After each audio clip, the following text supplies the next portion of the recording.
सत्संग जी बड़े प्यार से कहिए धन निरंकार जी। सत्संग जी दास आप लोग के बीच पहली बार मगही भाषा में निरंकारी सॉन्ग 76वां निरंकारी संत समागम के लिए बहुत खुशी भरा भजन आप लोग जरूर सुने। आशा न विश्वास है सत्संग जी बहुत सुंदर लगेगा आप लोग को। धन निरंकार जी।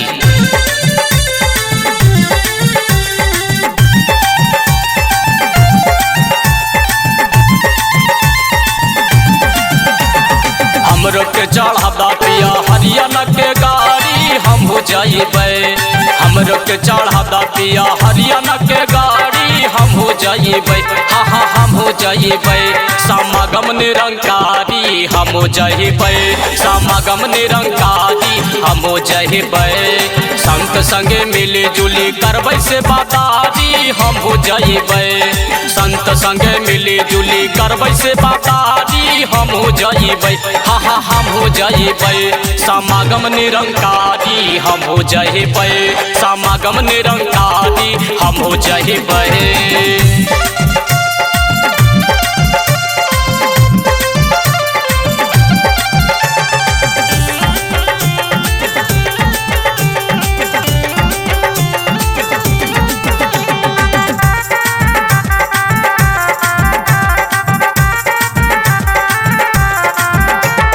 देशवा विदेशवा में होबो है बखान जी सतगुरु जी के। देशवा विदेशवा में होबो है बखान जी सतगुरु जी के। हाँ हाँ सतगुरु जी के। हकई महिमा महान जी सतगुरु जी के। हकई महिमा महान जी सतगुरु जी के। सेवा सिमरन करबै सत्संग जी सतगुरु जी के। सेवा सिमरन करबै सत्संग जी सतगुरु जी के।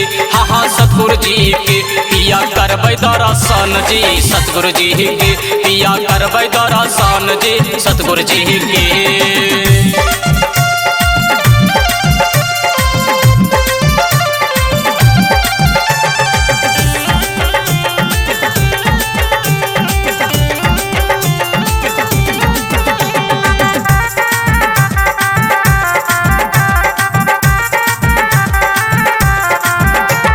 यदि तू हो जइबो दन समागम निरंकारी हम हो जाइबो।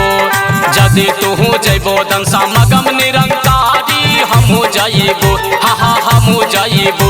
चलो करो तैयारी हम हो जाइबो। चलो करो तैयारी हम हो जाइबो। सुधीर सजनवा यसन बोल हो तो बतिया बोली सुनी। सुधीर सजनवा यसन बोल हो तो बतिया बोली सुनी। हाँ हाँ बोली सुनी। मनवा नाच आँच रतिया बोली सुनी। मनवा नाच